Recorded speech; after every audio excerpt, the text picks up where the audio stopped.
ওই মাসিক ঋতু বড় নিয়ামত। কেমন নিয়ামত? পেটে যখন সন্তান আসে ওই ঋতু বন্ধ হয়ে যায়, তো রক্তগুলো যায় কই? আমার আপনার চেহারা, আমার আপনার হাত পা, আমাদের অঙ্গ প্রত্যঙ্গে এগুলো ট্রান্সফার হয়ে যায়। তো বিজ্ঞান বলছে যেই নারীর মাসিক ঋতু নাই তার কোনো সন্তান নাই। কোরআন বলছে যেই নারীর মাসিক ঋতু নাই তার কোনো সন্তান নাই। কেন? সন্তান পেটে ধারণ করার জন্য কিছু মেথড, কিছু থিওরি, কিছু জিনিস, কিছু আসবাবপত্রের দরকার। এটার নাম মাসিক ঋতু।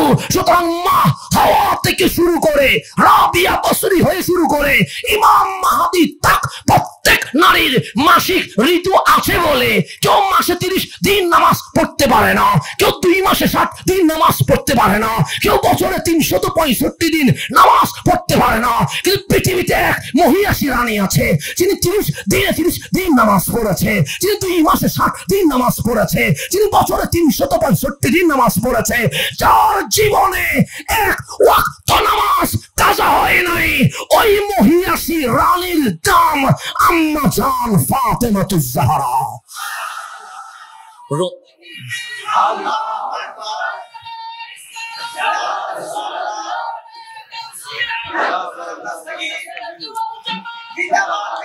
একটু গভীর ভাবে খেয়াল করবেন।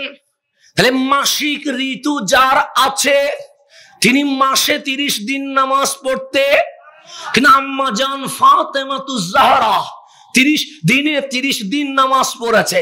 মাসিক ঋতু যার আছে উনি 2 মাসে 60 দিন নামাজ পড়তে পারে না, কিন্তু আম্মা জান ফাতেমাতুজ জাহরা 2 মাসে 60 দিন নামাজ পড়েছে। মাসিক ঋতু যার আছে উনি 365 দিন নামাজ পড়তে পারে না, কিন্তু আম্মা জান ফাতেমাতুজ জাহরা জীবনে কখনো নামাজ কাজা করে নাই। তার মানে ওনার কাছে ওই অপবিত্র রক্ত নাই, থাকলে নামাজ মাফ, নাই বলে নামাজ মাফ হয় নাই। তো যার মাসিক ঋতু নাই, বিজ্ঞান বলে তার কোনো সন্তান নাই। যার মাসিক ঋতু নাই, কোরআন বলে তার কোনো সন্তান নাই। কিন্তু আম্মা জান ফাতেমাতুজ জাহরার ঘরে ইমাম আলী মাকাম ইমাম হাসান চলে এসেছে। আম্মা জান ফাতেমাতুজ জাহরার ঘরে ইমাম আলী মাকাম ইমাম হুসাইন চলে এসেছে। মুফাসসিরকে জিজ্ঞেস করা হলো, ওহে মুফাসসির, যার মাসিক ঋতু নাই, তার ঘরে সন্তান নাই, হাসান হুসাইন আসলো কেমনে? বিজ্ঞানীদের জিজ্ঞেস করা হলো, ওহে বিজ্ঞানী, তোমরাই তো বলছো যার মাসিক ঋতু নাই তার ঘরে সন্তান নাই, ফাতেমাতুজ জাহরার ঘরে হাসান হুসাইন আসলো কেমনে?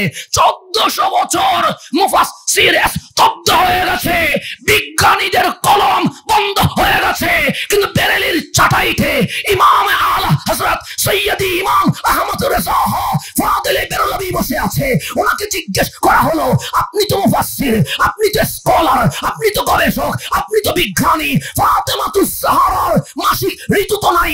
না নাই নাই নাই, কেন ওনার নামাজ কাজা হয় নাই? তাহলে ওনার ঘরে হাসনাইনে কারিমাইন আসলো কেমনে? আমার আলা হযরত বলে কলম বন্ধ করে দে, কিতাব বন্ধ করে দে, এসকের চোখ খুলে দে, তখন উত্তর আসবে। তেরি নসলে পাক মে হে বাচ্চা বাচ্চা নূর কা, তু হি আইনে নূর, সব ঘরানা নূর কা। হাবিব আপনি নূর, অনেক দূরের কথা। ফাতেমাতুজ জাহরা নূর, সেই নূরে হাসনাইন নূর, সেই নূরের মূল আপনি রহমাতুল লিল আলামিন।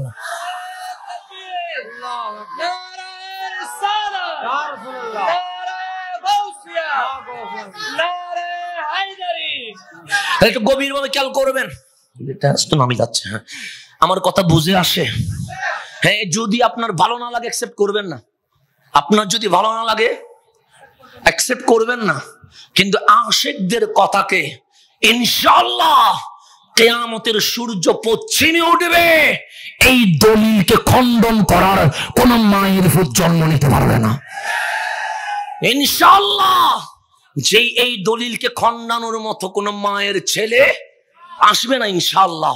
কেন? আহলে সুন্নাত ওয়াল জামাত সমুদ্রের পানিতে বেশে আসে নাই, কামলিওয়ালার কদম থেকে জন্ম নিয়েছে। কথা ঠিক কিনা? আমরা কি দলিলের বাহিরে না দলিলের ভেতরে?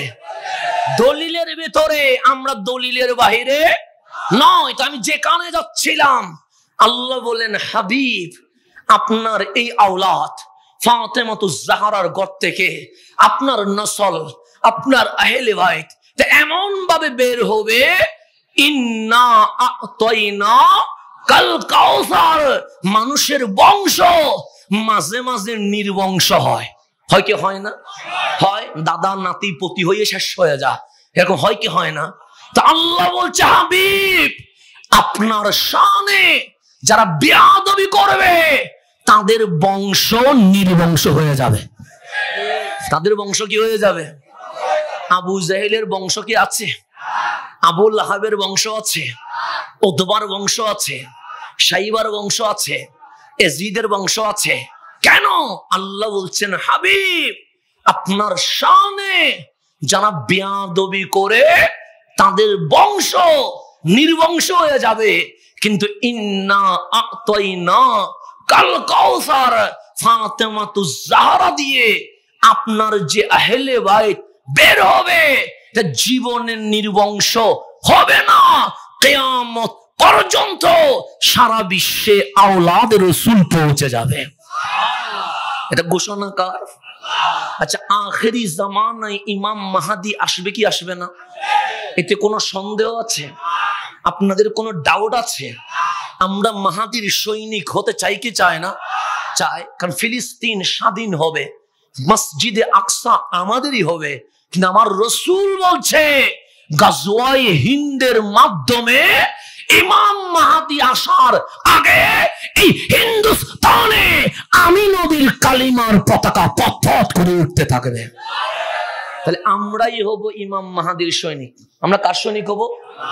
ইমাম মাহাদির সৈনিক। আপনাদেরকে ফিলিস্তিনে যেতে হবে, আপনাদেরকে মসজিদে আকসা দখল করতে হবে। আমার রাসূল আম্মা জান ফাতেমাতুজ জাহরাকে দেখে মিটি মিটি হাসতেছেন।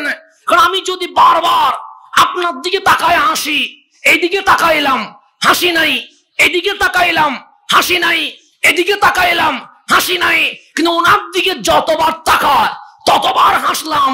উনি মনে মনে না বললেও হঠাৎ দাঁড়িয়ে বলবে, হুজুর ডানে তাকাইলে হাসেন না, বামে তাকাইলে হাসেন না, পিছনে তাকাইলে হাসেন না, আমার মুখে এমন কি আছে আপনি বারবার আমার দিকে তাকাইলে মিটি মিটি হাসেন? জিজ্ঞেস করবে না?